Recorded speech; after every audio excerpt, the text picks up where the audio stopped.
Welcome to the Wednesday, October 11th, 2000 meeting of the Raymond, Maine Planning Board. Call the meeting to order. We do have a quorum. Can we have roll call, please? Peter Beaton. Sheila Burke. Greg Foster. Bruce Sanford. Kyle Bancroft. Ed Kranich. Danielle Stumper. Acknowledge that Jim Seymour, the town planner, is here tonight, and Mary Quirk, the recording secretary.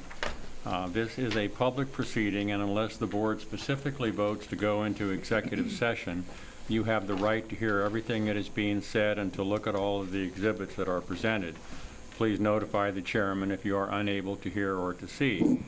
The board works from a published agenda and will be considering tonight's items in the following order. Minutes, due to the fact that we don't have a permanent code enforcement officer at the time, Mary Quirk, the recording secretary, has to prioritize her time accordingly and has not been able to get to the minutes of the previous meeting, so we'll set that aside for tonight, and that's perfectly understandable. We do not have any scheduled old business to discuss tonight. We have new business, which is the public hearing for the potential diner replacement at La Mexicana at the shopping center on Roosevelt Trail, followed by planner communications, and then adjournment. In each instance, the burden is upon the applicant to demonstrate compliance with the provision of the applicable ordinances. After the board votes on the merits of each project application, it will prepare a written notice of decision. Generally speaking, appeals must be filed with the Superior Court within 30 days of this board's decision. Also, to be certain that you preserve your individual rights to file any such appeal, you must be certain that this board's record evidences your participation this evening. All persons speaking, including representatives of the applicant and members of the public, are asked to stand at the podium, please. Speak clearly and distinctly into the microphone, which is there for recording purposes. It's not there to amplify into the room. So the only way that any of us who have less than perfect hearing will be able to understand your comments is if you speak clearly to the back of the room so that we may all gain the benefit of your comments. State your name, address, and affiliation with the project, if any. We ask that you sign the sign-in sheet. I assume that's back on the lectern if you are speaking tonight. All persons speaking shall address the chairman. Setting aside the minutes, as there is nothing to discuss there, I'd like to ask Jim Seymour, the town planner, to comment per his memorandum that he sent out before we have the public hearing on the new business for La Mexicana, and give us his feedback on the application. Thank you, Mr. Chair. As you noted, the property is located at 1227 Roosevelt Trail, current location of La Mexicana, and it was burnt recently. This would be a replacement structure on the same footprint, approximately 3,000 square feet. Interesting nature of this is that it resembles a 1950s metallic sided style diner, which will be some challenges for you later within the Raymond design guidelines based on architecture and a few other things. My understanding is that the seating will be approximately the same as what was in the previous restaurant, of approximately 100 seats. We did have some concerns with the septic system.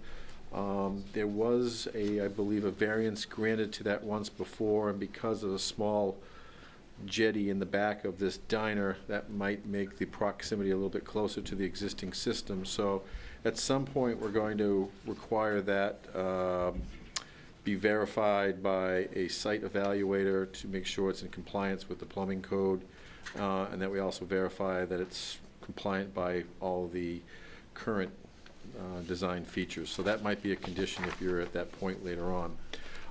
The way this is positioned is the diner would be set so that the long side is facing perpendicular to 302 to minimize the metallic siding effect on 302. They are doing some kind of neat things in the front with trellis and columns and some landscaping around a gated area, which would be also for some outdoor seating to screen that view a little bit. And then that would wrap around to the northerly side, which is the main entrance into the diner. In my memo, I brought up a couple issues that, with regards to grading. We don't have any topography on this. I do understand that they want to use the existing slab from the current building to place this new metallic diner, which I believe comes in modular pieces. Not opposed to that, but it would be, we should have some idea of how the drainage is going to work from a finished floor elevation outwards to the site. I was able to pull up a Google picture here, and the only concern I have is in the rear. I'll pass that around. There's a little bit of ponding that goes on in the back of that access drive, so we just want to make sure that, you know, the site stays dry, safe, because that is access for, I think, deliverables to the restaurant. With that said, I don't anticipate any issues with trips, traffic. We did bring up that the entrance right in front of the building to 302 is particularly wide. On a newest rendering you've got today, they show the islands a little more pronounced, and if we can get that improvement in there, I think that'll be a huge benefit for circulation of traffic, because right now it's kind of wide open, old Wild West in there with the width and wide open feature of that. If we can kind of guide and contain that in and out movement, I think that'll assist. Another feature was, or concern I had was, this is a very narrow lot, and based on the parking standards of 100, we'd be looking at, I believe, around 30 or 34 parking spaces would be required. And I know they have arrangements with the abutter, as noted in the deed. I'm just not sure how this all works down there, or if anybody really does, but it might be something that the board might want to discuss with the applicant to get a better feel of how parking works with off-peaks and peaks with the other uses within the Raymond Shopping Center. Other than that, all the utilities, everything else is there, provided for as existing. And you know, I think the biggest issue that the applicant has is they have this availability of this diner on a very limited basis, and they're looking for the board to make a decision such that they can go ahead and purchase this and get the ball rolling to get the users of this diner, I should say, or the operators of this diner, back up in business, because right now they're kind of operating out of the parking lot and in the patio area down there. So the idea to get them a permanent home versus the temporary condition that they have right now. Finally, this is a minor site plan. So and I made a note of this in the memo, technically under the minor, we're only supposed to be looking at the actual areas of improvement under the site plan and not the whole site. However, it becomes very difficult, you know, where it ends and where it stops. So just keep that in mind, that maybe we're not looking at the whole site, but you know, we need to look at certain safety features for parking and traffic and those types of things.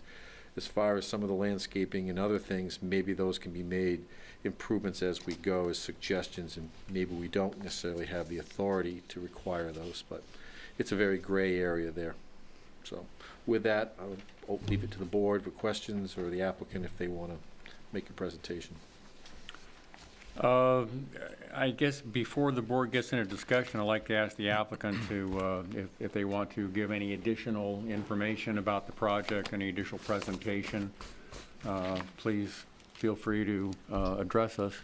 Can you hear me? I have trouble standing. It's a microphone, isn't it? It's really, we can, it's more for posterity's sake and public recording. Just bring the mic back, You please. could hand the microphone to him, yeah.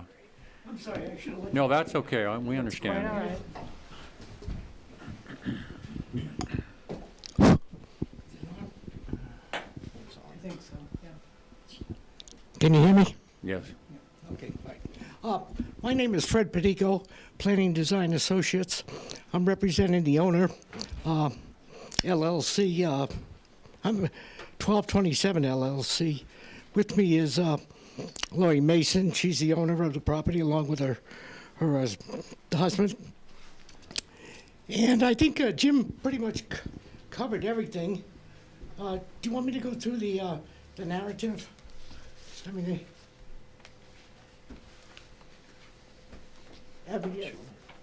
I can go through the narrative and explain. Mr. Chairman, it's truly up to you, but I think, from my perspective, what I'm most concerned about is that we address the items that Jim has brought to our attention and ask you to clarify or talk to us a little bit about how you may help us see or meet those things. You mean from Jim's report? From Jim's memo, yes. Yeah, just to recap briefly, I think the items that Jim brought up that he's specifically concerned about are inspection of the septic system, which was last done in 2009. And although it was in good condition back then, 8 years have gone by the board, and a lot can happen to a septic system. So I think we need some clarifications and assurances that it's going to be inspected and it meets the code. Jim was also concerned about discussion about the parking in the parking lot and the fact that it is a wide open public parking and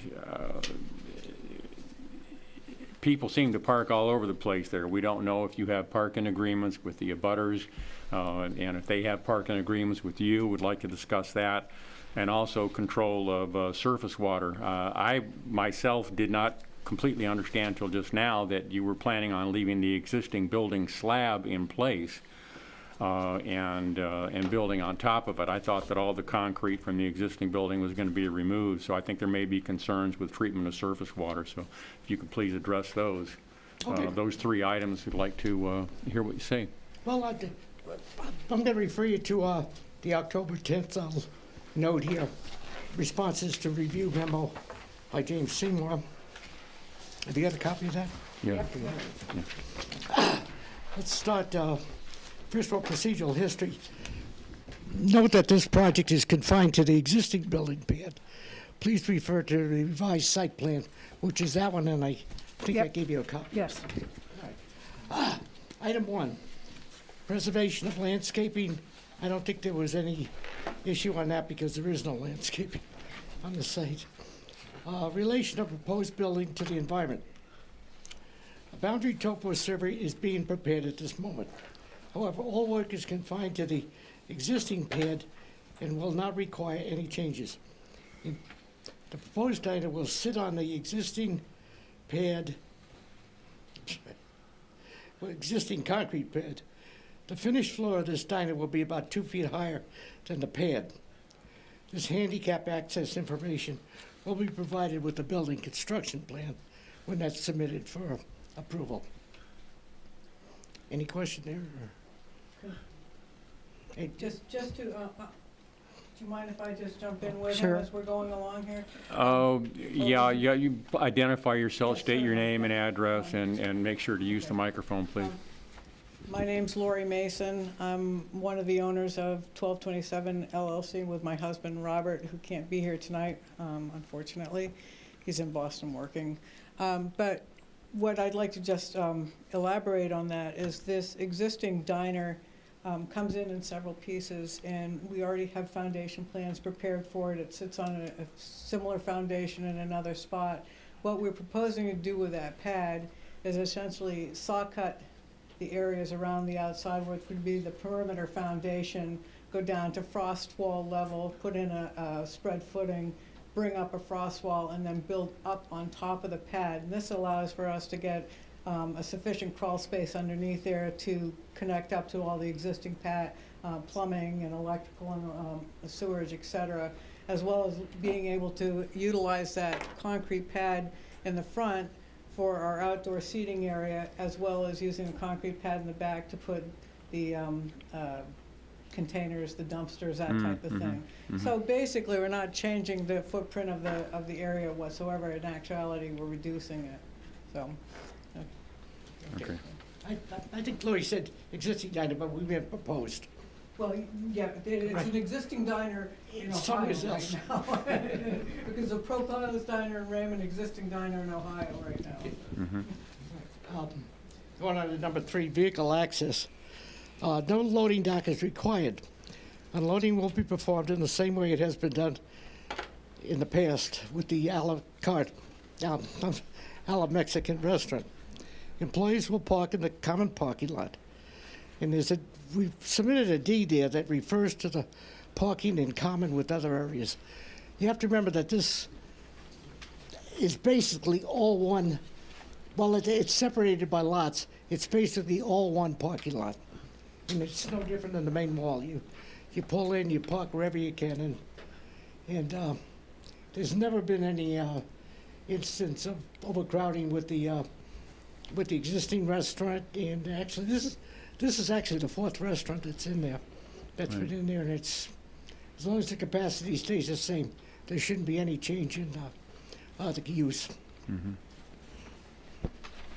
Additionally, the restaurant generally has most of its business during off-peak hours with the other businesses in the shopping mall there. The Salvation Army, which is to the right of it, is closed during the main business hours of a la Mexicana.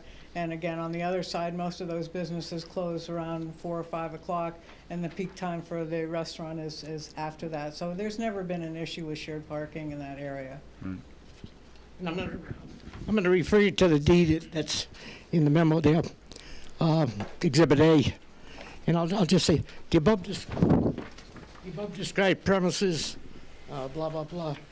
Okay, an easement in common with others in and around the paved area for ingress, egress, and parking as shown on lots so and so.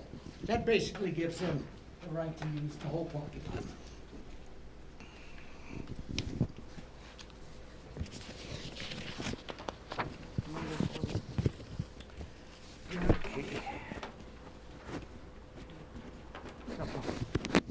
Parking and circulation.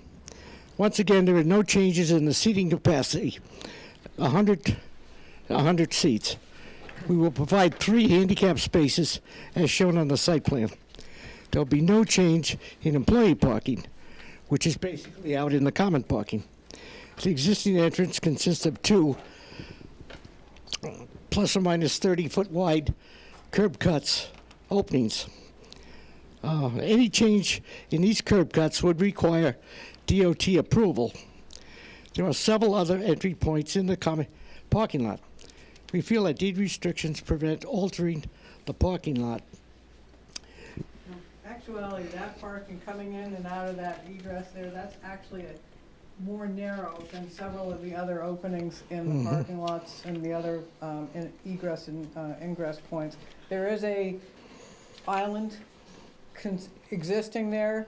It's not in the best of shape, so it may, there may be stand to put some improvement into that, and maybe do a little repaving in that area. But other than that, I think that ingress and egress is served and is actually narrower than most of the other ones to slow down the traffic. So, And like I said, to redo that entry there would require going to DOT because they control the road there.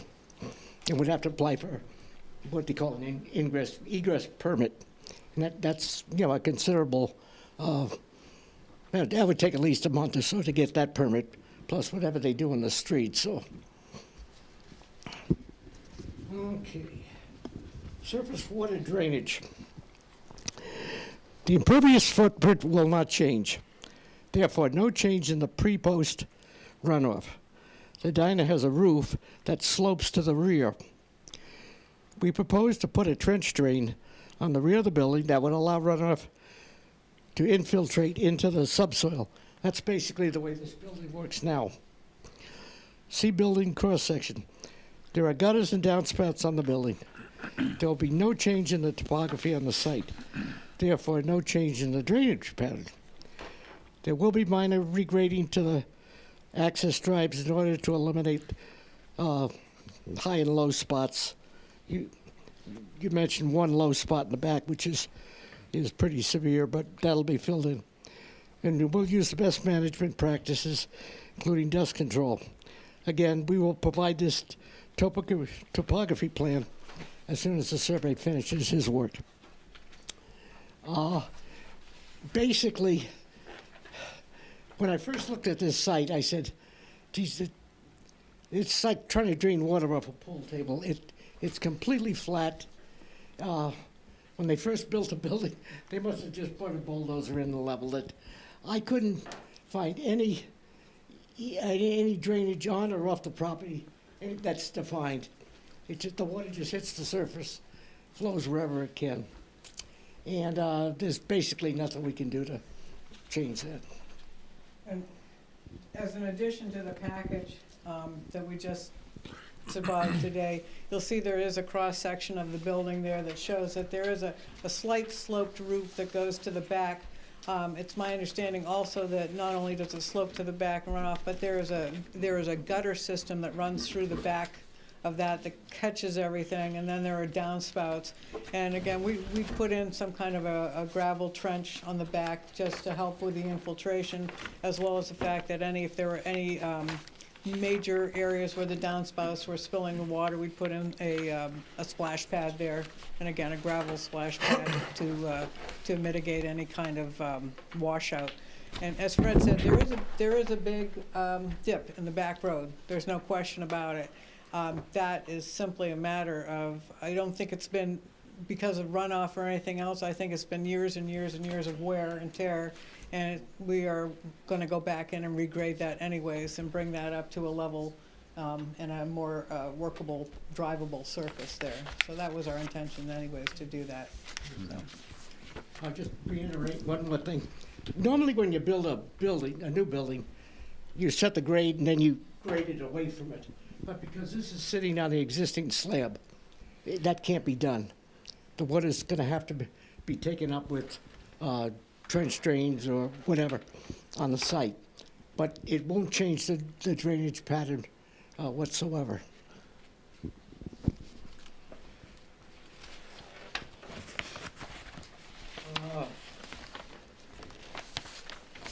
Number 6, existing septic system was rebuilt and inspected by Dick Sweet, licensed site evaluator in 2009, and is in good working condition.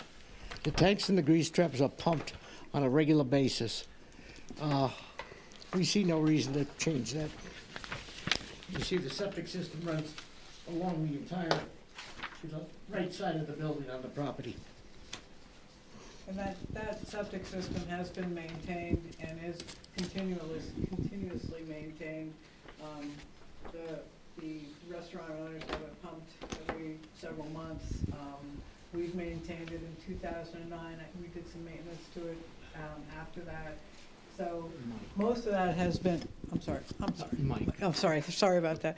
Most of that has, in 2009, when we took over the building, that whole section, we dug everything out and cleaned out the fill and put it back in. And I think you'll notice there was a submission with Dick Sweet's signature on it in 2009 to show the revisions that we made at that point. So in our opinion, it's been working fine. It's been continuously doing fine, and there's been no issues. So we still ask for a waiver on that.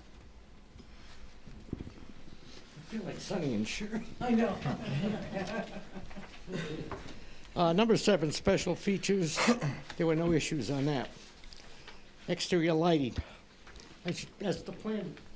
Yeah, if you look at the lower plan, you'll see that there's a fence along the enclosed area, the enclosed outdoor seating area, and there's post lights around it. We've included a couple of what I would call traditional light posts that would sit on top of that fence, about 60 watts each, and it's just to provide basically a focal point for the front of the building there. There's no other lighting proposed on the site. There are existing lights in the parking lot, and I believe there's lights up and down the street. Emergency vehicle access, there was no issues there. Landscaping. There are simply no areas to plant shade trees since the entire site is either concrete, gravel, or septic systems. I did propose a landscape plan for the front of the building, around the side, and around the the base of the building. But we don't feel any additional planning would help either the project or the view from the street, so. Other considerations. While the retro-style 1950s diner building does not meet some of the intent of the guidelines, this diner is an iconic style in American history. Several other towns have placed them on site when moved from other locations. If you remember, the Miss Portland Diner was relocated, and I can think of about a dozen other projects where buildings have been relocated as is, churches, grain tolls, libraries, etc. We see no difference here. This project would replace the existing colonial-style building, which, being generous, is not the best-looking building in town. Respectfully, we are not trying to circumvent the planning board process or the site review plan review. This project hinges on the purchase of the diner building in the next few weeks. If we are tabled to the next meeting, we would lose the option to purchase the diner. We are trying to replace the existing building, which would put the Ala Mexicana restaurant and its employees back in business. Time is of the essence here. Please consider our request to move forward on this project. Any issues at this time can be accomplished by putting conditional uses on the approval. I would like to, I'd like to add my 2 cents on that too. I say this respectfully. I know we're coming in here and we're kind of pushing hard in a fast and furious way here, but we are under contract, and we have to make a decision that can't wait for another planning board meeting. And I know that's not your problem, that's our problem, but I just want people to be aware of it. I mean, essentially our intent is to try and get these folks back in business as much as we can, as fast as we can, and if this doesn't work, that's gonna really prolong the project or may even shut the project down. What I'd also like to say is that I had some struggle, and we talked, Fred and I talked about it, my husband talked about it. This diner is actually, the first question is, do we really want to change the style of it? I know the guidelines in Raymond have certain things that need to be looked at as far as materials, et cetera, but historically, with historic value, this actually adds an attraction to this area. I believe an attraction. It may not be a clapboard building, and it may not have the peaked roofs, but it does have a lot of history and tradition. And I think the fact that Fred's done, and you have an elevation in your package, but Fred's done a really lovely entranceway that softens this whole facade, and it shows it uses the elements that the guidelines provide for in the town of Raymond. There's a lot of wood structure. There's a nice trellis. There's a nice, I call it a pergola, but I'm probably saying that wrong, over the entranceway that allows for hanging plants. I think what it really does is takes that whole area that now looks like, I call it Scarlett O'Hara's balcony right now, and takes it and gives you a much more eye-appealing visual from the street and from the public access.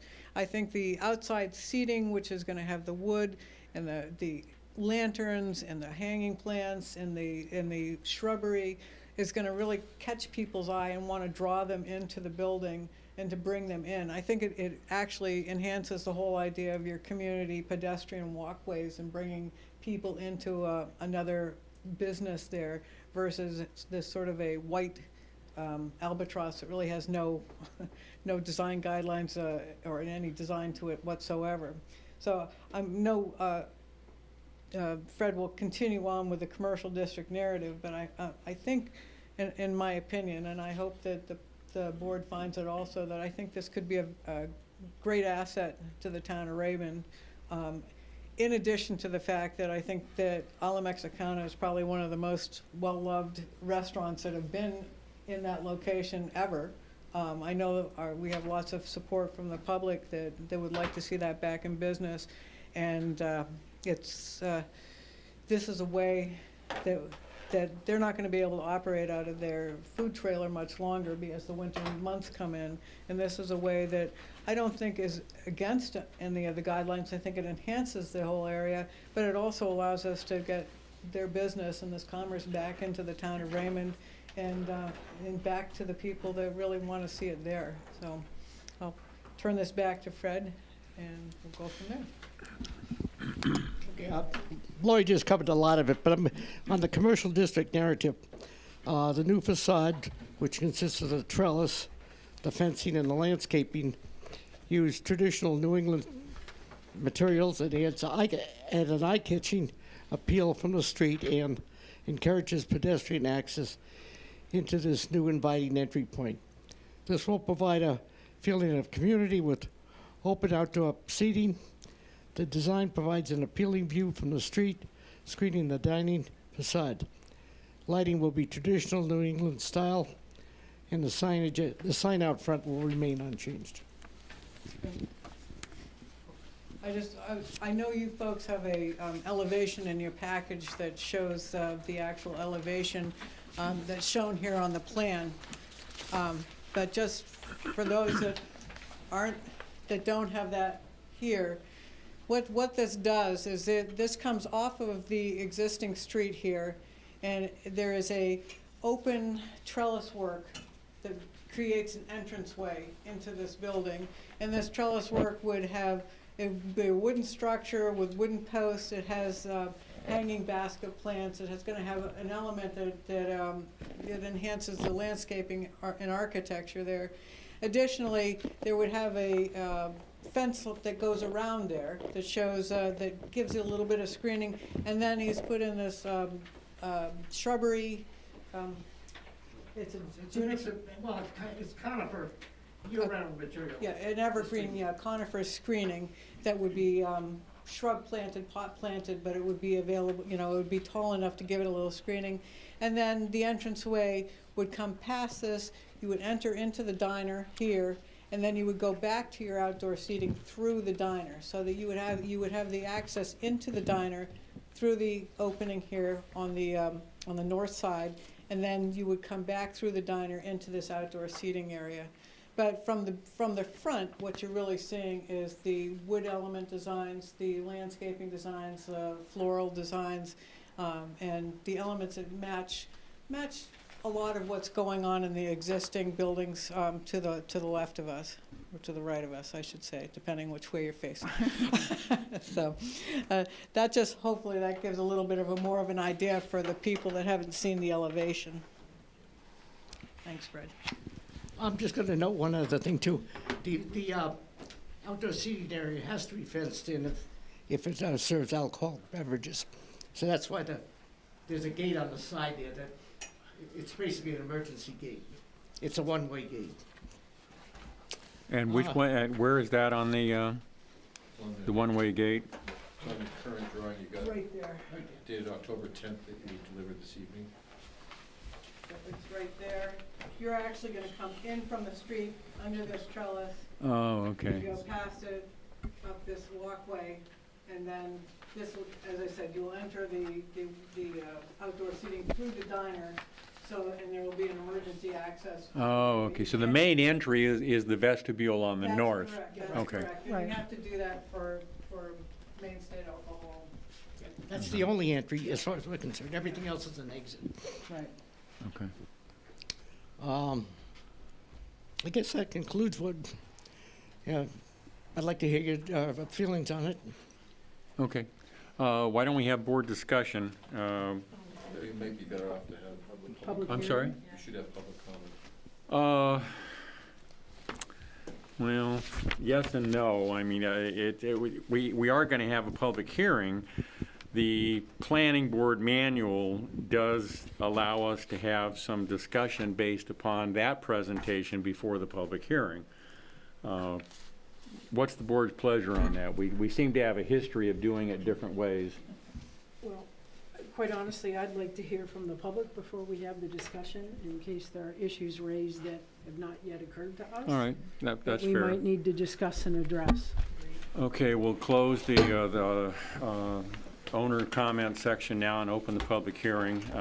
Anyone who does wish to speak, please go to the lectern and speak clearly and distinctly into the microphone and state your name and address and association with the project, and then tell us what you think. Anybody in the audience wish to speak? No, we're all set, we're all set. My name is Charles Parrott. I live at 356 Naples Road in Harrison. Been a customer at all the restaurants that have been there. These guys have by far done the best job, and I think you ought to let them do it and just keep an eye on them, make sure they're doing what you need, but give them the go-ahead, because it's getting cold, and you know, building in Maine in winter. Yeah. So that's my input.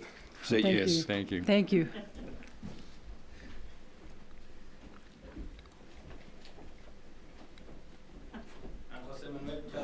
I'm the owner of the building, the business, and I'm Mexicana. I'm married, 4 kids, 16, 15, 10, and 9. I've been doing this business for 7 years, maybe 7 or 6 years, and Raymond. What I like to have, just go back inside. That's all I can say. I heard when we start this meeting, they getting cold. You can imagine how much cold I'm gonna get in later and this month. Be outside instead of inside. I don't mind. I like to work, but I like to continue to be here in Raymond and doing what I like to do. That's it. Thank you. Thank you. Any other members of the public wish to speak? My name is Joanne Riley, 1135 Roosevelt Trail. I just want to say that I'm probably a half a mile away from this building, and I'm excited about seeing something new, something maybe shiny and bright's not a good word because that's what you don't like, but just instead of seeing the monstrosity that's been there, to have something that when you walk by it makes you smile instead of kind of cringe and look away. So I hope that does pass. Thank you. Thank you. Any other comments from the audience? Hearing no more, close the public hearing and open the board for discussion. Item 1, preservation of landscaping. The standard appears to have been met. If there are any comments from the board about that, please raise your hand and I'll acknowledge you. If not, we can set that one aside as the standard that has been met. Item 2, relation of proposed buildings to the environment.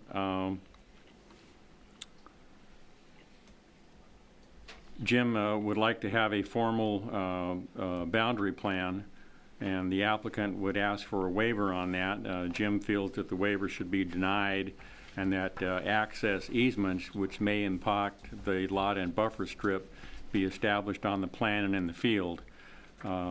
Anyone from the board wish to comment on item 2? I think I understood them to say they're going to provide a survey and elevations. Yes, Is that correct? So we just need to make that a... Condition? Make that a condition. Yeah. Right. Yeah, we agree with you that we need to get the boundary survey and some topography there done, and we intend to do that. Okay. We just Okay. haven't been able to meet it in quite this short period of time. So that would be a condition that we would add to the It's not a plan. waiver, it's a condition. Correct. So there will be no waiver even required. That'll just be a condition of approval then. conditional. Okay. Item 3, vehicular access. The town planner recommended that the fire department review the site access and state whether they're satisfied with emergency access. Apparently that hasn't been done yet. Okay, that can be a condition. I don't see any, looking at this, I don't see any objection that they might have from the access. Again, they should just chime in on just the general health and safety in general. Yeah, so, That can be made, I feel that could be made a condition or part of the building permit, actually. yeah, part of that Okay. process, just a pretty standard letter from the fire The other department. piece of the vehicular access that I would like to discuss, though, and they touched on a little bit, is that island that's between the inbound and outbound of the main entrance. I've gone by this Of the evening. parking lot, Jim, to 302? Yeah, from 302. I would like to see that restored back to its original intent. Right now, it's pretty beat up and people are driving over that. I would like to see that restored, just again, because that's the main entry point where everybody's gonna be walking down the walkway. Having mixed traffic going through there would be great to have that a little bit more controlled through that throat right there. And that would not require them to go back to DOT, because where they'd have to make that improvement to that island is outside of the right-of-way. And you're okay with the width of the ingress and the egress throughout 302? Yeah, I still believe it's shown on the drawing that you've got this evening, that there would be, I think there's roughly 30 feet between each aisle, so you have plenty of room still. But it just kind of takes away that ability to crisscross, so to Cut say. in across, there. yeah, okay. So, Jim, would you be suggesting that we just take what's existing there and just sort of build it back to? Correct. There was anything too fancy there, it was some Right. curbing and. I think Yeah. some slope curbing again, and maybe a little bit of green space in there, would be grass or. Is it Well, currently granite curb or bituminous? It's, Bituminous, I think it's believe. bituminous, but it's pretty beat up right now. I think I'd like to see granite in there. I'd like to see granite, slope granite or something like that, something so that if the fire truck did need to get in there or for winter movements, it's a lot easier to clear than if it's vertical curb. So, can we agree on just placing a condition that would be approved by our new code enforcement officer, that island be rehabilitated? Can we just leave it that general, so that you would just work with our new code enforcement officer, whether it's grant, whatever, just to rehabilitate that, so that we just make sure we stop cars from doing this? Yeah? If you, do you know where the main, Wyndham Mall is? Yeah, That entrance, they've got a very similar entrance there. yeah. And they've got it, on the island, there's vegetation Yep. and I think a sign. Yeah. We've already got a sign. So I think something along that line would be Yeah. acceptable. Okay. Item 4, parking and circulation. I think the big thing is the parking agreement issue. And this gets to a point that we've had with the Raymond Shopping Center as well. They've come in for a few staff review level things, and we've kind of had this pending situation where, depending on who goes in the Raymond Shopping Center, we may have to look at putting parking in the rear, because they're well below the requirement per our ordinance for parking. And it's been kind of a shuffle of times when uses maximize the spacing in there. It's well below what the requirement for the ordinance is, substantially. It's not even close. So my concern is how do we collectively know what's going on down here with multiple uses and the timing? Because if there's, for instance, a dance studio in the Raymond Shopping Center that's operating from 4 to 6, at the same time as this, and there's something going on there, how do we know how those spaces are being kind of divvied up? Well, the deed clearly covers it's a shared responsibility, and I understand the point being raised.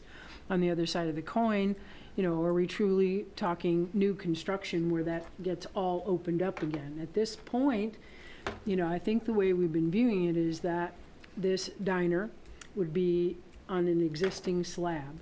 I think the issue in and of itself applies that whole back. That whole back, which we'll talk about in a minute, but, I think it's a longer-term issue, and I'm not so sure that this evening that it's within the purview of the planning board to try to solve that problem. Yes, it's underneath, but then so is every business back there. Well, I appreciate that, and I mainly agree with you. I guess the question is going to be, though, how do we know how many spaces each use has defined.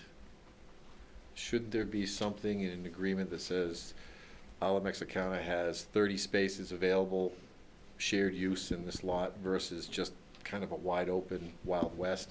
Because if every use has that, next thing you know, we've got dedicated 200 spaces, but we only got 70 there. So how do, there's gotta be some policing in there, there's gotta be some agreement to a specific number. Because, I mean, I'm not saying they're gonna do this, but what's to stop them from adding on, and they've got this deed that doesn't have a defining number of parking spaces. They could double the size of this diner if so there'd be another, 60, 30 spaces possibly at some point. And how do we as a board, we have some responsibility for making sure that there's safe parking. It's a dilemma. Well, it is a dilemma. Again, Mr. Chairman, my dilemma with this is that what we have now is a deed that specifically defines the existing land, and that the use is the same as it always has been. So this problem then has been in existence for years. I don't know, and maybe the way to attack this would be to have as a condition the applicant identify those lots that are described in the deed and the spaces on those lots, either by aerial imagery or something, just so we know which lots that they have rights to. So if I understand what you're suggesting, maybe we could have an aerial view with color coding according to the lots. Right. And then parse those out into I think that's probably a realistic way to approach it. I'm sensitive to what Sheila says, that it's a long-going problem. I personally haven't seen parking there to be a problem where everything's jammed up all at once, but I could see where it could happen. Well, it takes one expansion of the Raymond Shopping Center, and then we're going to pull all these parcels together. And if nothing else, maybe that's an invaluable tool for us down the line, planning when something else decides to come in there. We have an understanding of what everybody has allocated. Okay, but. Wouldn't that aerial view and the shading, that would be something that the town would undertake on their own, or you want to push that burden off onto the applicant to provide that for I us? think in this case, it would be the applicant, just because, the requirement is to show how they meet the parking standard. And I don't think it needs to be anything grandiose or anything, just an identification of the lots and an aerial of those spaces. How do we even know? I don't know off the top of my head if there are 30-some spaces available on those number of lots. It may be proving 2 comes after 1. It may be that simple, but it may be also valuable just to see how many spaces are in those lots described in that deed. Because those deed lots don't match up with tax map lots. Mm-hmm. Mm-hmm. Well, how are you gonna define that within, where everything here in the deed kind of just puts it all together? Now, if you separate everybody, if they're sharing that, how do you dedicate each? Essentially, as the applicant comes in, with a shared parking lot, they technically have access to the whole parking lot, correct? That's what I'm saying, those lots that they described in that deed. Right. Let's just define the number of spaces that are available. Just in what, yeah. Yeah, so we know that there's at least 30 spaces in there. Okay, Sure. within their deeded lots, is what Right, you're saying. yeah, and Okay. within the lots that they have rights to Okay. in their deed. Okay, so what we're saying, but again, if they do that, they can say, these are on our lots.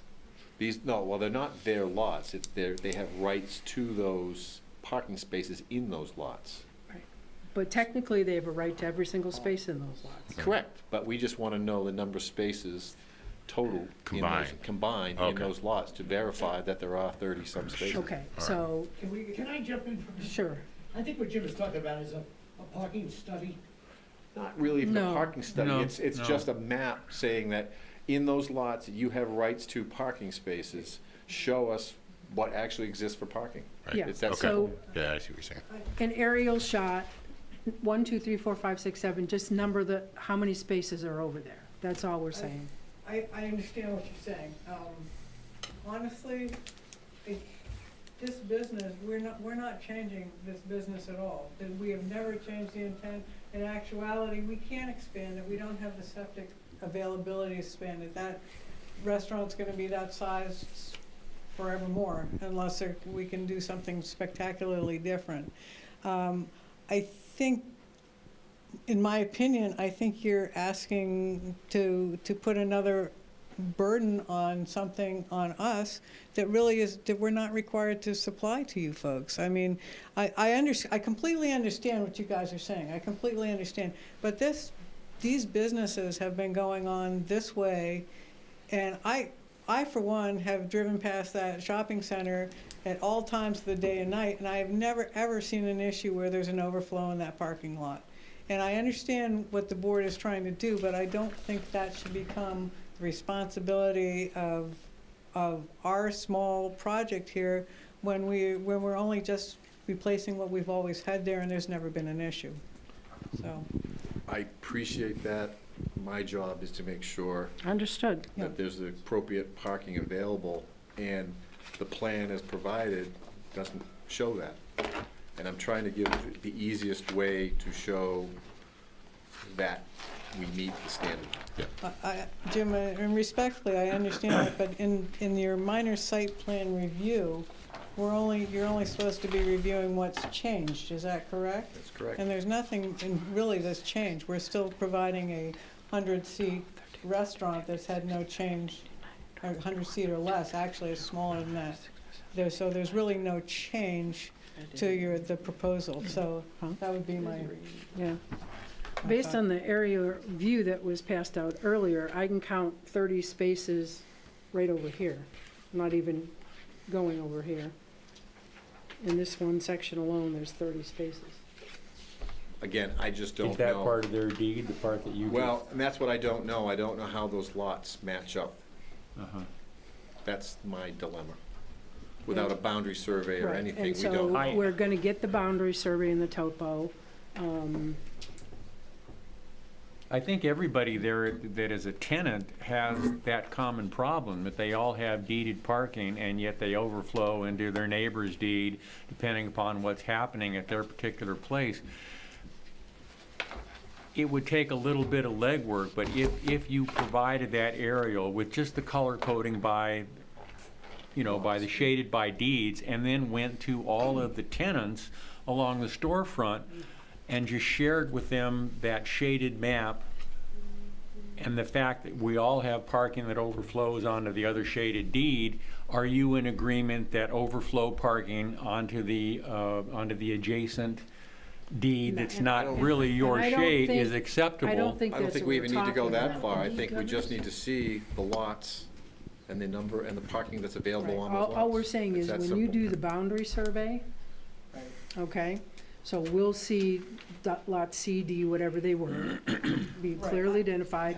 All we need to do with that is count the number of parking spaces. And that would be easily And put that on done. the plan. Yeah, I mean, that doesn't have to be That's it. I engineered, understand. stamped, or And anything. in that deed, and I know what you're saying, Jim, because when I look at the zoning maps and everything else, lot 18, 19, or whatever, don't match up to Exactly. whatever. I think we can go back and go through the history of how that was developed and identify lot 18, 19, or whatever it is, Right. and match them up to today's lots. Right. And If we do that with the boundary survey, and then all you have to do is count the number of spaces. Okay. And even if it We goes can do off the immediate boundary survey, even if you can try to match it up with an aerial Yeah. using GIS, that's enough information to give us an We're not idea. talking about some big formal thing. Yeah, okay. Right, okay, yeah, okay. In order to do that, we'd have to know the capacity of every.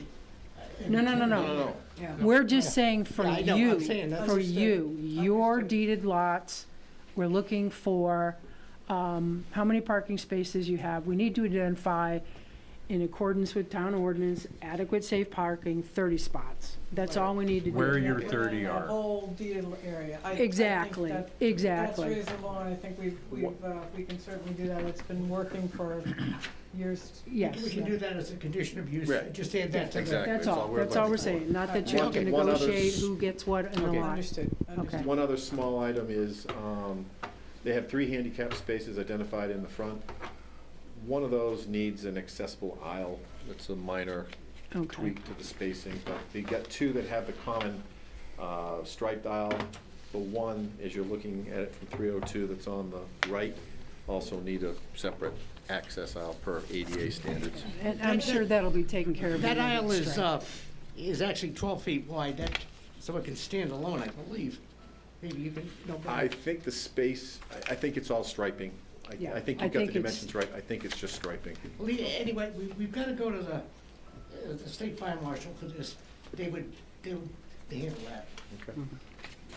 I guess one other question that I'd ask, in the fact that we're talking about this is all common shared parking and everything, we do have 2 handicap spaces directly in front of our building. If we're sharing parking with the people next door, does their handicap space next door?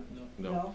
No, you have to have yours yours has to be to provide for your customers. So if you have 33 or 34, whatever the number of spaces is, you have to have those in close proximity to the main entrance of your Yeah. facility. Right. Otherwise, somebody would have to walk 100 Right. feet from, Yeah. the Salvation Army place just to And I get think to your it's just how they're restaurant there. marked. All I right. don't think it's an Wheelchair. issue. Okay.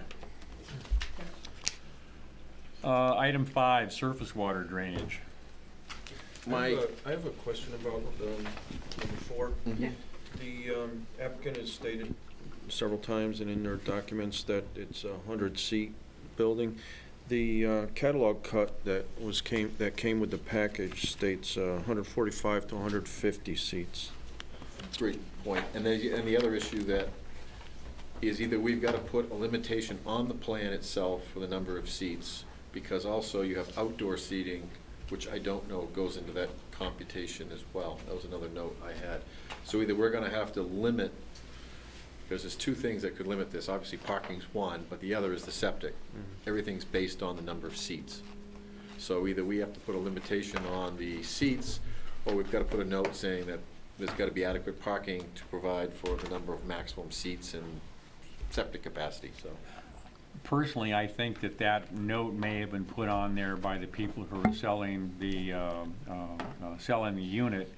It may have been based on the existing floor plan, not on the proposed floor plan. If you count the seats on the proposed floor plan on the interior, it's just about 100 on the nose. Yeah, in actuality, 102, I think. and I don't know if we actually got the actual floor plan of this time. The one that was in your original submission was exactly that. It was what we were working off, it was a catalog cut, so to speak. And you'll see that the doors are a little bit different on the real actual floor plan. And then the actual floor plan is less than, it's about 96 people, I think, is the maximum. And again, I think some of that may be rearranged because we're gonna be having to put a bar in there, but probably is less seating than that. But I understand we can keep it at, 100. Do we have that plan? I've got one that's I got like you, I've got one that says 145 to 150, and then I've got one today. Yeah, that's the 100. slightly different. Yes, yeah, it was the one today, we apologize for that. I was trying to get the plans in place, and, yeah, there was a, Anyway, bottom line is, when we go to the state fire marshal, this restaurant will be certified at 100 seats, whether indoor or outdoor, and we cannot exceed that. So we should it can be easily just addressed with a note on the plan that Yeah, just note that it's Yeah. 100. That doesn't have to be maximum a seating condition. maximum seating for the site plan shall be 100 seats. All right, and that doesn't have to be a condition, just a note. Just a note that could be added.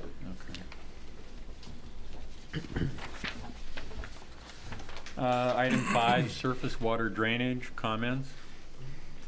Again, they're gonna be providing us topo, and like you, I was a little unsure how this foundation was going to work with the slab. My concern is it is dead flat, and it's not so much rain. I'm worried about ice in the wintertime, being dead flat, making sure that things are moving or getting out of there. And with the slab remaining, obviously, I don't know if it was an indoor slab, it probably has very little pitch, so, anything that falls on it's gonna flash freeze in the wintertime. So winter conditions are my biggest concern. Also, they're showing a trench drain for the roof drip edge. We probably are gonna have to have something to understand what's underneath that for soils. I mean, where it was a slab, I have no idea what that was backfilled with underneath that slab. If maybe they have to add some crushed stone or something to give it some capacity to infiltrate a little bit better underneath there. Are they having to cut out some of that slab and Yeah, put in well, the they're gonna drip have to strip? cut that slab out to put in a full frost wall, if I understand. Yeah, but I Okay, mean, so you're just gonna back cut it some more to create the drip strip? Right. Okay. But they could backfill it with crushed stone to help, you Yep. know, infiltrate a little bit. Mhm, mhm. Again, I That's just fine. want to say again, the actual building, and you do have a cross-section there. Has a pitch to it, I It's pitched to the back, Right. so we're really concerned more with the back of it, and Well- it's gonna be in a collection with the gutter system and the downspout. And that might be tricky too, because I think there's already a variance for the septic system in the back there, because it's close proximity. If you look at the drawing you've got this evening, I think it shows the, and the other piece of this is that you've got a small rear partition, and I don't know if that's an enclosure or is that part of the structure, because that actually then goes into the variance even more, so that would have to be, you know, when we get to septic or wastewater, that's something that might have to be a variance through the code enforcement officer as well, Mhm. because it's If a I could structure address that's. that, you're talking about the piece on the back of the. Yeah. Yeah, That's the cooler. It's a building, it's part of it. Oh, it is part of it, okay. It doesn't show on the existing floor plan. I didn't know if you were adding that on or it came with the unit. The coolers It come comes with with the the unit, unit, yeah. and right now we actually have an exterior cooler out there that sits in, sits off that pad too. Yeah.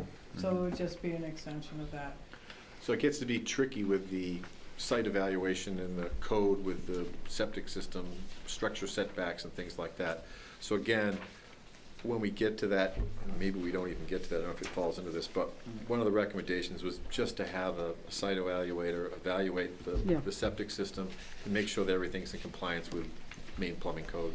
Right. It's the easiest way for you guys to move on with this one. But my other concern is that if we do have the water pitching to the back and we're infiltrating it near that septic system, again, that could be into a plumbing code, putting stormwater and wastewater so close to each other.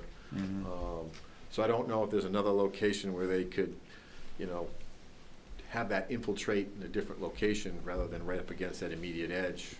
The site plan shows a trench drain encircling the entire building, Right. so it doesn't Well, have any outfall. Well, it's gonna collect on one side where it's pitched to. so Yeah, if the drain is pitched to Right. the back. so- Well, and that's what we're not sure. So either we need a detail to see how that's going to infiltrate, because you still have an enormous slab beyond the footprint of the diner, especially to the rear. And I understand they're gonna use that for loading and unloading. I just don't know where that water goes, if we get a large melt or a large rain event and it goes underground, where does it go? Well, I mean, currently, that's a pitched roof building, and that has drained traditionally on the left and right sides of the building, and it's always managed to drain sufficiently. There's no trench drains there now, there's no gutters, there's nothing there, it just comes off the building and drains. So I'm not sure that we're really changing anything here. If anything, we are trying to get it to collect into a gutter and a downspout system, which we could redirect that. So, I mean, right now, I know what you're saying. You're saying, is it gonna roll off the roof in the back and come into the septic system? Well, right now, that's just what it does anyways. There's Well, no, but you're introducing it directly into the ground. Right now, it's going over the surface. Now you're infiltrating it into the same ground level as the wastewater's at.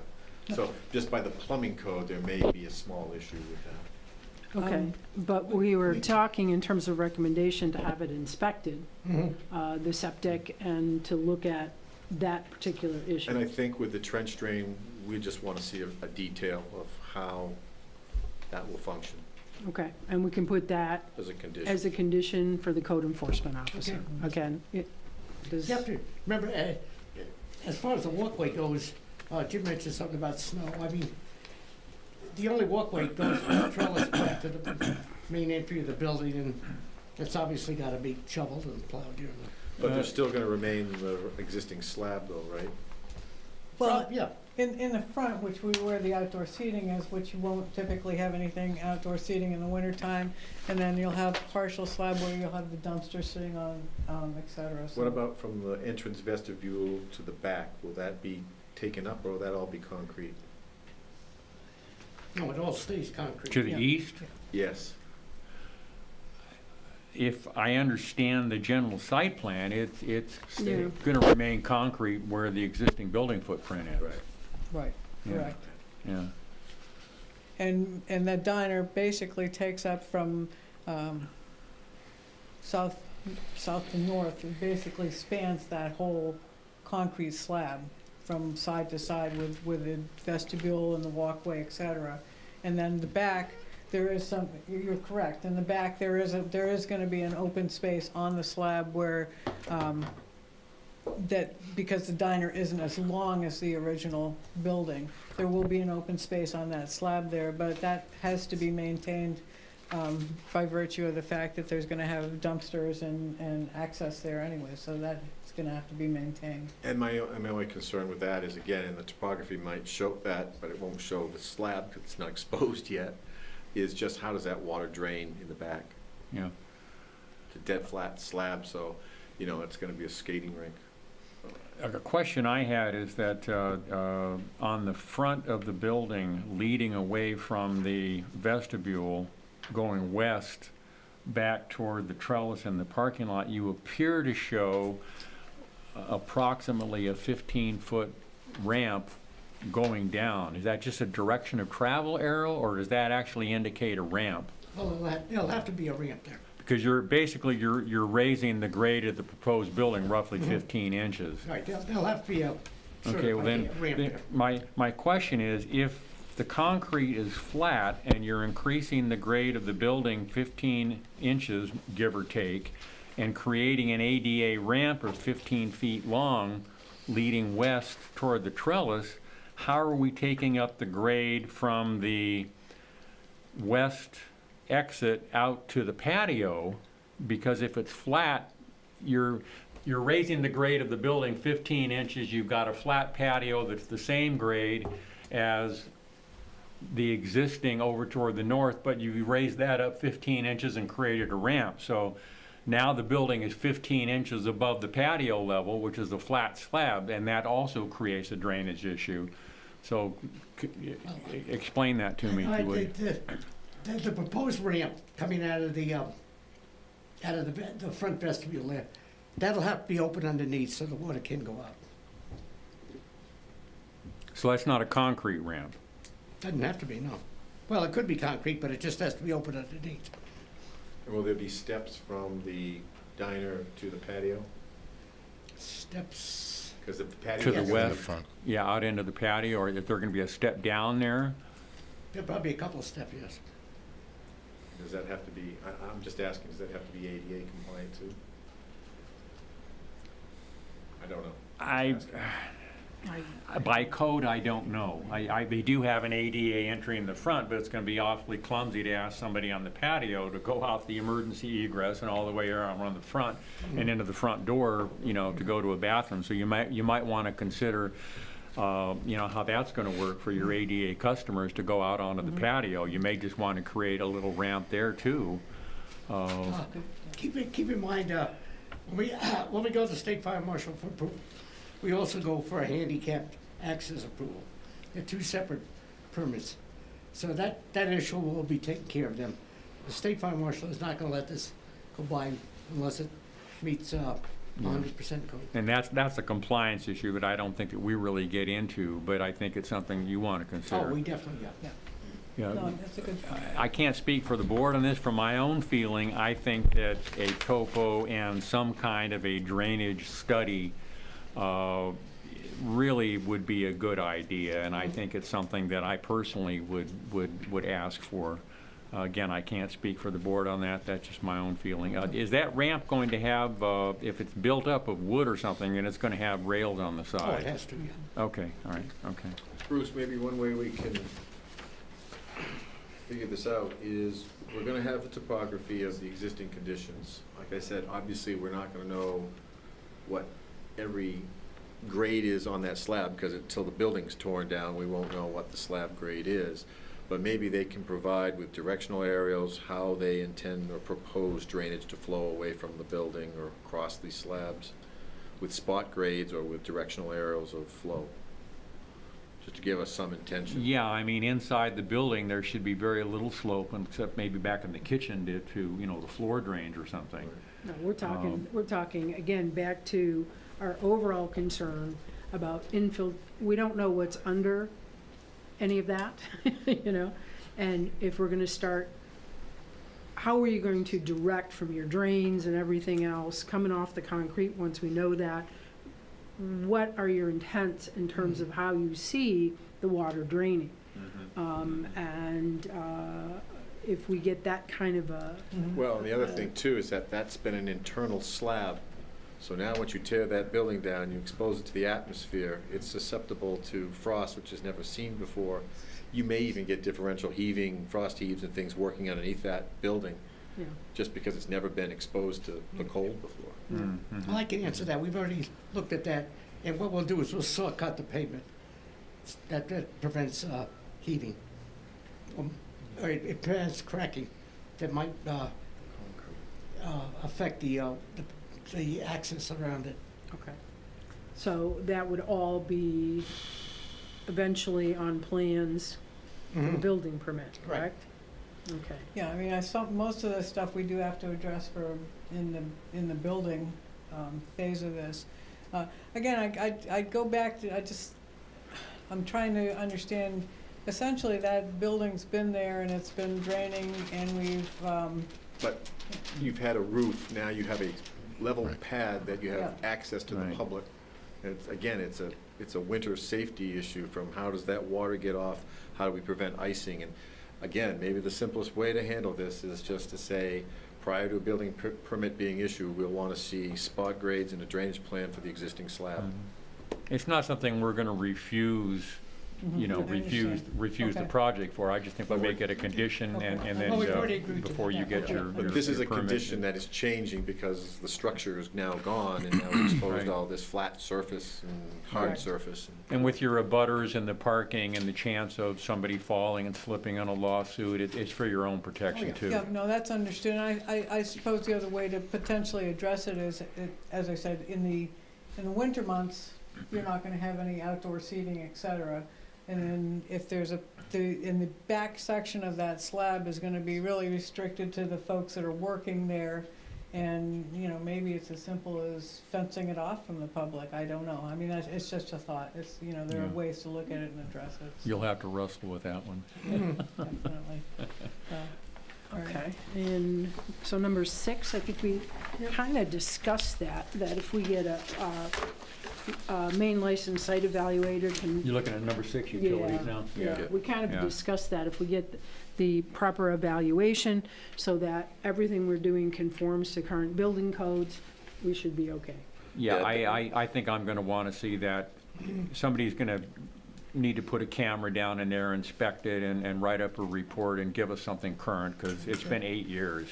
Well, and And again, we even can make even that. if it's been well-maintained over 8 years, a lot can happen in that period of time. That would be something that'd be handled by the code enforcement. Right, we delegate that, but all So that this can would be go back to the CEO, code right. enforcement. Okay, all right. Just confirm that it meets current state plumbing code.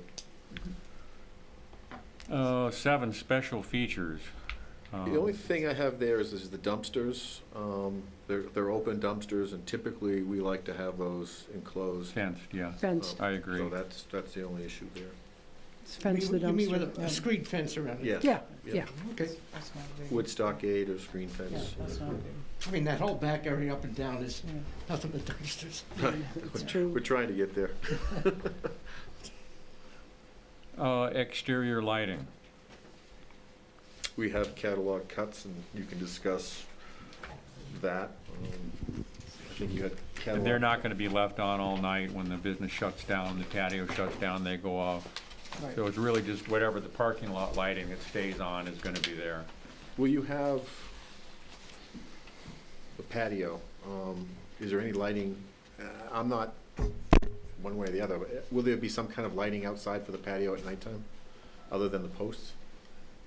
We Will could there be provide something some light. hanging, like, string Well, lighting or something We've like had that? currently we have string lighting Okay. around the outside of it, and I think that trellis could provide for some string lighting there. It's fine.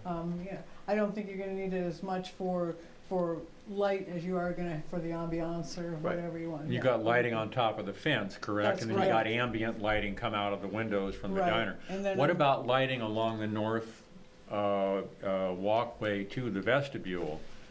I can see where that could be on a dark night, no moon, you Is know, there- that could be I an think there's a issue. light on the vestibule itself at the end. There is, and we could, if we're gonna be putting a walkway and a ramp and stuff, I don't see why we couldn't extend some of that post lighting, post lamps. Put one at either Yeah. end of the Right, ramp, I something think- like I don't- that, I don't on see the any mount, problem right with on the doing ramp. that, adding some lighting there, that's not a problem.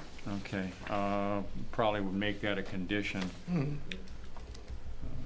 Exterior, let me call that condition H, exterior lighting along North Walk. Emergency vehicle access, that condition was met. Landscaping, Jim felt that maybe some nice shade trees would be there. The applicant feels it's all concrete, where are we gonna put a tree? I haven't got a sense of that. Is board discussion on that? Any feelings one way or another? Is there any place to put a tree on that much? Well, I mean, we typically put, the street trees all over sidewalks where there's tough soils, so it can be done. It's just a matter of preference, what the board feels. I don't know, one of the questions I do have is how high is the fence? How high is the anticipated landscaping? So maybe they can address that, first of all, give us a sense of, how tall is this landscaping? They do give an elevation of the fence, and the stuff we got tonight, I don't see any dimensions. Yeah, it's a 5-foot tall fence.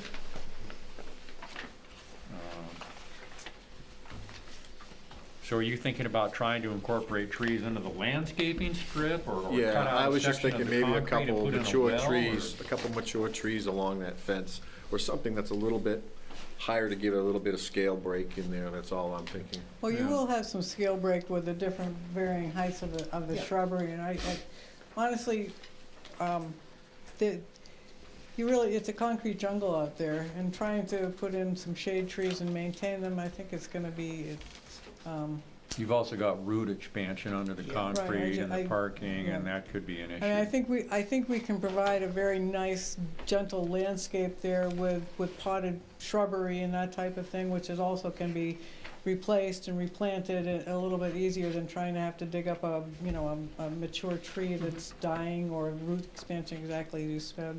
I guess my feeling, rather than going all junipers, you might look into miniature crab apple trees, or a flowering crab tree, something just to break up all juniper. Maybe Okay. 80% juniper and 20% some kind of a little deciduous miniature Yep. dwarf. Revise that. We We- used Some juniper, sort. is that the best screen?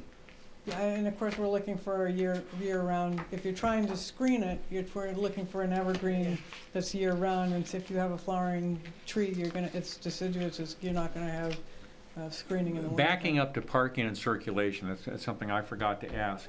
You've got parking that noses right up to the face of the trellis. Are you planning on putting in any kind of precast concrete parking strips so that a car doesn't go into the trellis, or are you gonna put a curb along there, We or have just some rely on the uprights of the bollards. trellis There already is a curb. themselves? Pardon? There's a curb along the front there, and we're putting 2 bollards On in the front of side. the Yeah. trellis. So you're gonna be able to isolate the trellis from the nose? Yeah, we don't Okay, want all right, fine. Right. Or falling into it in the wintertime. Emergency vehicle access. You've I hit think that one. we've covered that. You're We're on. getting a letter on that? Yep. All right. You want to make that a condition? You can make You that a don't have it condition. yet. Yeah, you can make that a condition prior to building permit issuance that they receive, Okay. which if they're going to the state fire marshal's office, then Yeah, it's all gonna happen. Item 10, landscaping. We really kind of beat that one up pretty good. Any other comments on the board on that one? No? Number 11, other consideration or Article 9 standards. this is where we get into the design guidelines. And I think the statement provided by the applicant and also some of the public comments support this different design. Eclectic endeavor, yeah. Yes, for that space. So I think as long as the board approves, we'll be okay with that. Well, here's my feeling. I understand the intent behind the Raymond Design Guidelines. If that was used to create the two-story thing on the front of, the restaurant as it currently stands, it looks like something that was brought up from a bordello in Louisiana. I don't understand the correlation there. I've never seen the Raymond Design Guidelines. They're not incorporated into the Planning Board manual. They are just suggestions. They seem to be something more that the CEO and the town planner, No. you don't get into it either? Well, it's actually it's in the site plan ordinance. Yes. Well, have it says that we are supposed to maintain the character of the village You know, it and, specifically calls out this. but it's not in the Planning Board manual. I don't have it. Does anybody have it? It's on the website. Well, if they want us to consider it as the Planning Board, it should be part of our manual. Maybe we need, I will make a copy and get it to you. okay. And it At comes some up- point, maybe we need to have a workshop to look at the language of the correlation between the design guidelines and what we're supposed to be doing as the Planning Board in correlation with that, because I don't quite see the connection in concrete, so to speak. And this is always a dilemma, because I worked in Wyndham, and these are almost the identical design guidelines that Wyndham has.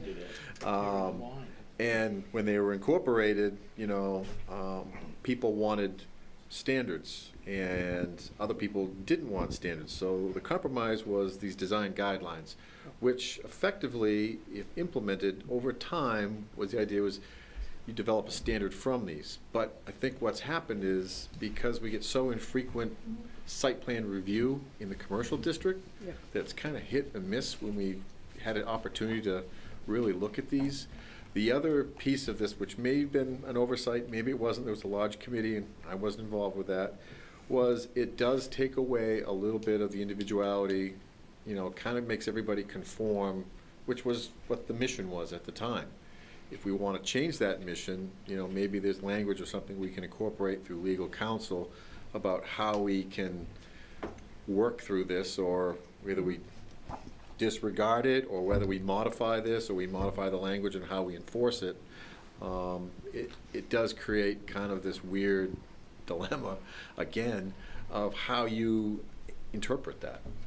Because it is a guideline, it's not a standard, but at the same time, the site plan ordinance says shall follow the guidelines. So there's conflicting language, and even the standards themselves may be conflicting with other pieces of our ordinance. I think the biggest piece of this that we need to just make sure we don't set a precedent is with the architecture itself. I think with the siding, we've done a very nice job. I think with the architecture, the board just needs to make a statement to the fact that the enhancements that they've done, follows the recommendations of the guidelines to limit the public view of the metallic type siding and roof lines and things like that. And with the enhancement, matches more closely to what the document recommends. Something of that nature, so that you don't start as precedents just opening up the floodgates and allowing everything and anything to start coming in here, because you've got Dunkin' Donuts and those kind of franchises that would love to put up their typical side, which is what the guidelines didn't want to have happen, is, Right. Have it look, and I'm not picking on Wyndham, but have it look like the Strip. It wanted it to be a little And I bit more think, controlled. I think in our discussion, the last time, the applicants made a concerted effort to do exactly that. Right. To have it blend as well as it can in that particular space and minimize the, typical Airstream trailer look. So I think, if we have to put a statement in there. Which I would incorporate with the findings of fact, just Yeah, again. that's a good idea. So Yeah. that, again, you haven't set a precedent that we just opened up the floodgate, totally disregarded this. You have used these, and you use them Yes. as a guide to how you wanted this to. And I think that presentation. was the feedback we provided at the last meeting, and the applicant has responded. So I think documenting that is a very good idea. I have a question there. The exterior photo that's in your packet, it's pretty tired. What are you going to be doing to refinish and dress up the exterior surface of the diner? In actuality, we went out there, we crawled all up and over, underneath and everything on that diner. The photos don't do it justice. It's actually in brilliant condition. I mean, it's beautiful. It's beautiful. What can I tell you? I mean, in my opinion, it's not, the siding is not worn, the glass block is pristine, the interior is pristine. It's really in very good condition. Obviously, if we put this in, we don't want to put in something new like this or existing, however we want to term it, and have it look awful. We're going to address there are things we want to do to the diner itself. We're going to put a new roof on it. We want to make sure that this building comes into Raymond. Could it be all and- new flooring inside, because you got to Don't rip all even that have, up? no, you don't even have, believe it or not, you don't have to do, it's an amazing process. No, the floor, everything in the diner is pristine, clean, and it was redone very recently when the last people in Piketon, Ohio had it. And you don't have to do that. when Is you- it a hard tile floor? It's a quarry tile. It's a quarry, yeah.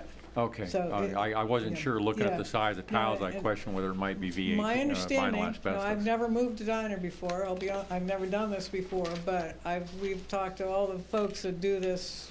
As a matter of fact, there's a gentleman in Florida that we're working with that does this all over the country. He does installations for all the major chains that use the modular buildings, et cetera, and he said it's an amazing process. I mean, I'm looking forward to seeing it happen.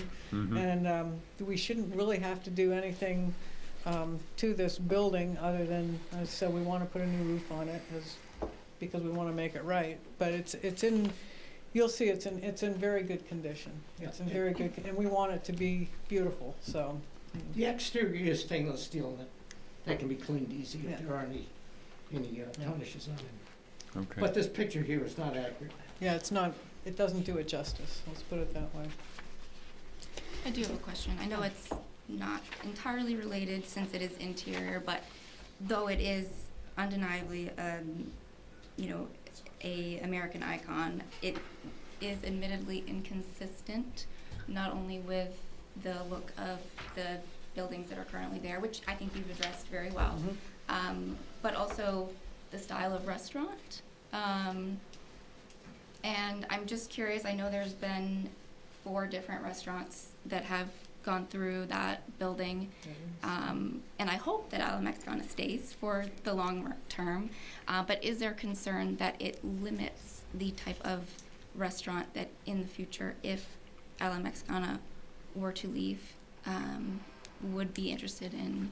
I mean, that interior's changed with every restaurant that's been in there. So they've the changed. interior of this could be modified, Oh, essentially? absolutely. Okay. I mean, it's chairs and tables and, you can take things out, you can put things in. That's not an issue. It can be changed around. The real issue here is on the building is ambience. You want somebody, if they go into it, they want to feel like they're stepping back into the 50s, and like your grandfather did with the diners. Ambience is a very important part of restaurants. That's what brings people back. Yeah, you see a lot of diners around New England that have been reconstituted, and if they have good food and they're well-sited, they're public hits. Everybody loves them.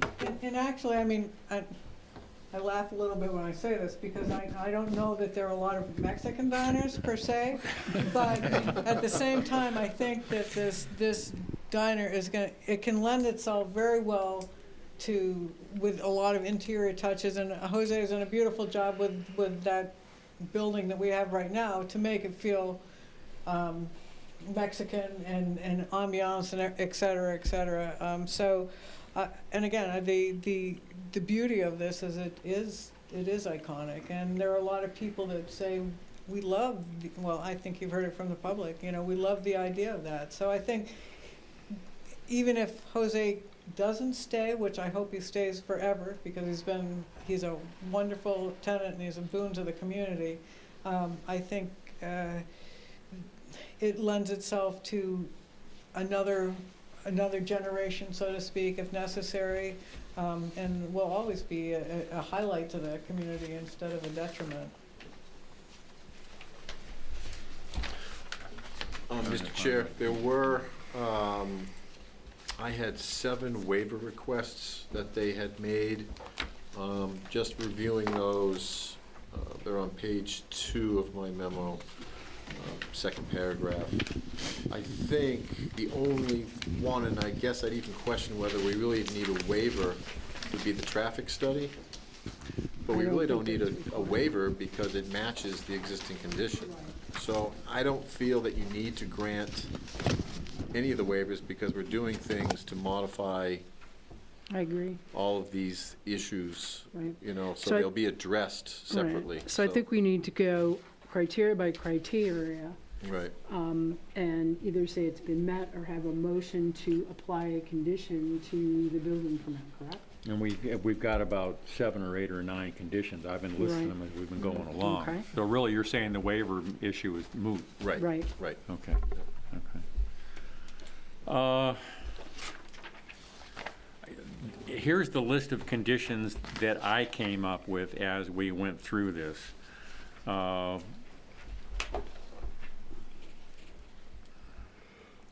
Condition A, I had something circled here, and I don't understand what I've circled. Boundary and topo was the first one I had. Yeah, requested a waiver, the boundary plan and the topo, yeah.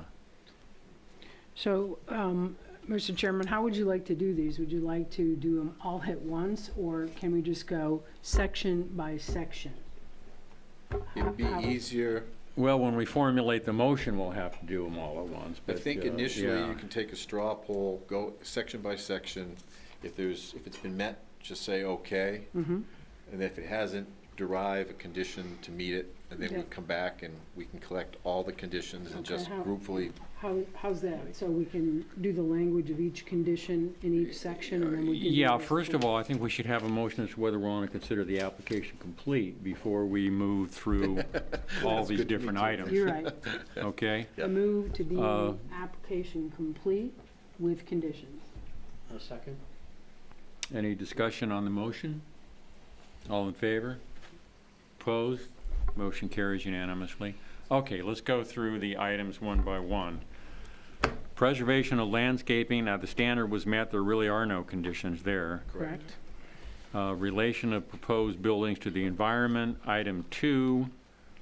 I have the applicant will provide a standard boundary and topographic survey plan. Boundary and topo, okay, that's what I didn't write down. I had it circled in the paragraph there, and I couldn't figure out why I circled it, okay. Okay. Item 3, vehicular access. What I had for vehicular access is they will improve the existing vehicular island in the main entrance to off 302. Was that code, or would that be a condition? It's It's a a condition, condition. but it'd be enforced by code. Okay. Yeah. That was So- the island, And obtain a letter from the fire department? yeah.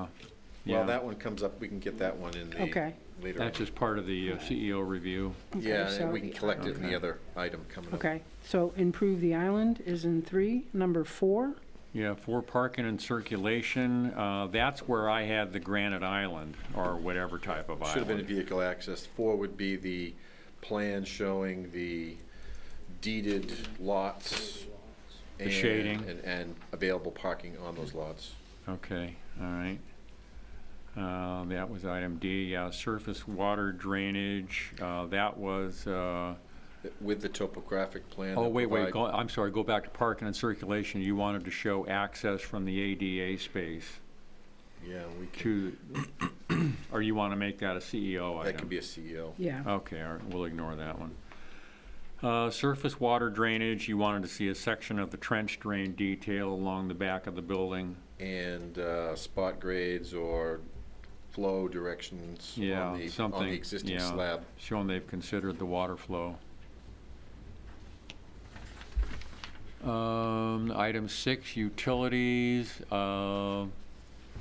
That's the. The plumbing inspection, right? Yeah, we'll require a septic inspection. site evaluator, inspection of the existing septic system, and ensure that it meets state plumbing code.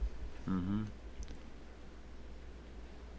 Item 7, special features, that was fencing of the Dumpsters. the dumpster area. Correct. Item 8, exterior lighting, that was providing exterior lighting along the rampway and the northern access to the vestibule. Item I, emergency vehicle access. That condition has That been was met. the letter. You want that to be a CEO item, or? Yeah. Jim? Which one's that now? Item The 9, fire and ambulance vehicle access letter. Yeah, I mean, they're gonna go to State Fire Marshal's office. I would leave that to CEO, because that really has to do Okay. with the building access and life and safety with the building. Exactly. That's all we had, wasn't it? 10, we will say that the condition has been met. Yeah. On 11, Oh, the landscape, correct, yeah, there've the been no landscaping, we'll conditions, say the right. condition has been met. And 11, we need to provide a formal statement. Yeah, with your final Part approval, of just the make a finding of statement how fact. it applies to the design guidelines. Okay. All So right. that's homework. We can do that. We can, if you can, I think for your vote this evening, we just need some kind of summary of, Okay. I have a good idea how you want it, but we should have it so that we've got it close this evening, and then we can fine tune it for the findings of fact. Okay. Okay, who wants to make a motion and list all of these conditions in it? Sheila looks I like can a likely try. I can suspect. try.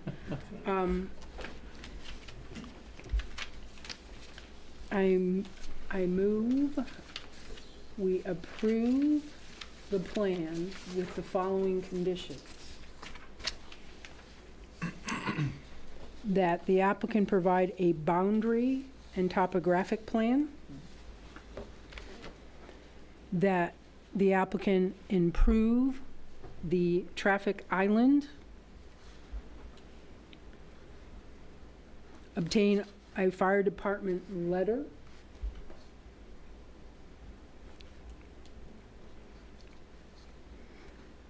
That they provide some type of plan or aerial photograph showing the deeded lots available parking spaces.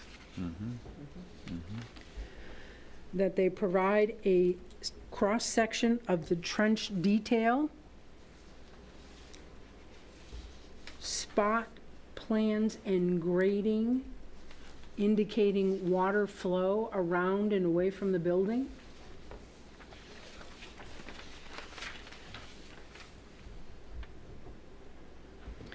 That they obtain a report from a main licensed site evaluator to confirm the existing system, septic system, conforms to the Maine State Plumbing Code.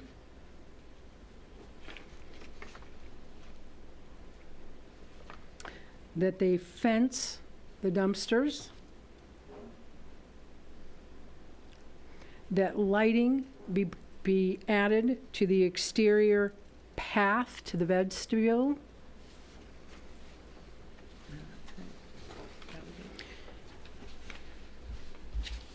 That's it.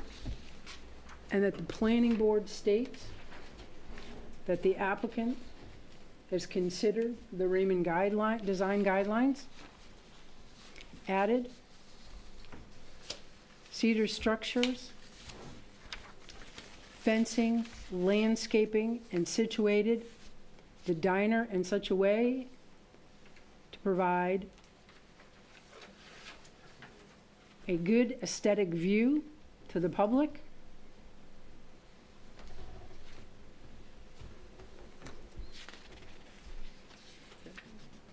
And that be it. I think that's it. We're here a second. Are we good, Jim? Is that good? Yeah, I would just, with the aesthetic view, but with architectural features that are consistent with Yeah, the. with the aesthetic view, with architectural features that are consistent with the surrounding area and the Raymond design guidelines. Yeah, second that. A second. Discussion. I'm all talked All in out. favor? Aye. Opposed? You're passed. Thanks for working with us. I know it was a lot to get through, but we got there. No, and I appreciate you guys heard it so quickly and helped us out. Thank you. I want to sit indoors. Tacos for everybody. Thank you. Thank you. Good luck. I want to compliment you on your chairs. They're the most comfortable I've ever sat in. So this is just an update on Yeah, that's that? an Other update business, I and see we have additions to what we already have. Raymond Dunkin' Because Donuts I stuff. watched your, It's not on the meeting. agenda. What do we It's not have? on Did the not agenda, attend. and I'm not sure, Will Haskell was the planner for that one. I know that Sebago Technics provided that. They've met a few of those conditions on there. I don't know if Will's looking for you to sign the findings of fact, because I think there's a copy. So maybe after this, you have to sign that findings of fact, so that that can be processed and whatever. Do you have that with you tonight, Mary? I think it was in that box, wasn't it? There was a copy in the box, so. Okay. As far as other communications go, we have an application before us right now. I'm not sure I have all the pieces that I need to deem it complete. At a minimal, it would be on for a workshop. If I get some more information the next day or so, I might be able to move it on for a full public hearing, but I'm waiting on a few things. It has to deal with Cedar Lane and an offshoot of Cedar Lane. And also talking with George Bartlett today, he seems to think he's worked out something with his neighbor. So that one may be coming back too. That one's kind of been tabled, so it's in limbo. So we may have two I would raise Cedar that. Lane applications coming in. I would raise that during What we this may want to section. do with that is maybe put them both on for workshop, or I think it would be beneficial before it snows for the board to have a site walk on that one. Just to see the condition of that road where so many things are happening and we're at the threshold of different private road standards. So it's complicated, and I think it's best if we can see it in person. So that may be one, we'll get it in November, and maybe soon after, we can plan for a site walk on that before the snow flies. I think that's a good idea. Other than that, I haven't seen anything. There is, or has been, a notification going out to the abutters and to the town of Valley View subdivision. Yeah, that's what I was gonna ask about. Yeah, that's gone out. There's a incorrect statement in that notification, in that you will have an opportunity to review that because of a change you made in the ordinance in I June. thought Okay, yeah, that was the line. that was Yeah, the question. So we they had. weren't aware of that because that ordinance is yet to be posted Okay. and not made available, so it was an innocent enough mistake. I still don't think the two should have been combined. State requirements should be completely separate from the town. Right. Oftentimes, the town's public hearing meets the state statute, so they can overlap, but in this case, I wouldn't have put that statement in there, but that's fine. They now are aware that they have to come before you to be reapproved. Now, the interesting thing with a subdivision is you won't be looking at the lots per se, but you'll have a right to look at all the other design features to make sure they're compliant with the most current code. It's because the lots have been recorded. That plan is recorded, those are recorded lots. But you can look at the road design, the stormwater design to make sure it's up to the most current standards. So, and that's going before the DEP. I think it was 2006 or 7 that went in. Six. So there's probably been some changes to the DEP. I don't know how DEP is going to react to that, so whatever changes they make, you'll have an opportunity to see as well. So it's good on all fronts that, you know, we have an opportunity to relook at the road and the stormwater, Yeah. just to get up to speed on where it's at. And I think it's Stays. beneficial for the neighbors too. Yeah, there's a neighborhood group that's organizing. Oh, I'm well aware. Like I said, the difficult part is the subdivision itself is recorded. It's a recorded document, so we can't really go in and, you know, say we want to change the lots and all that. That piece is done with. All we can look at is to make sure the design standards within the subdivision ordinance are met and up to code. Okay. So roads, stormwater, lighting, Yeah, I think the utilities. stormwater issue is the big one. The stormwater is probably the biggest issue on this one, and it'll be interesting. I mean, they did have quite a few, you know, major stormwater features in there. I just don't know how they match up versus the old standards and today's standards, if they have to make any modifications. But they're aware they need to go Daniel, back and can you review pass that. the That's findings why out? they put that out, because that's the first step for them to go back to DEP, because that For the has, reapproval. right, reapproval.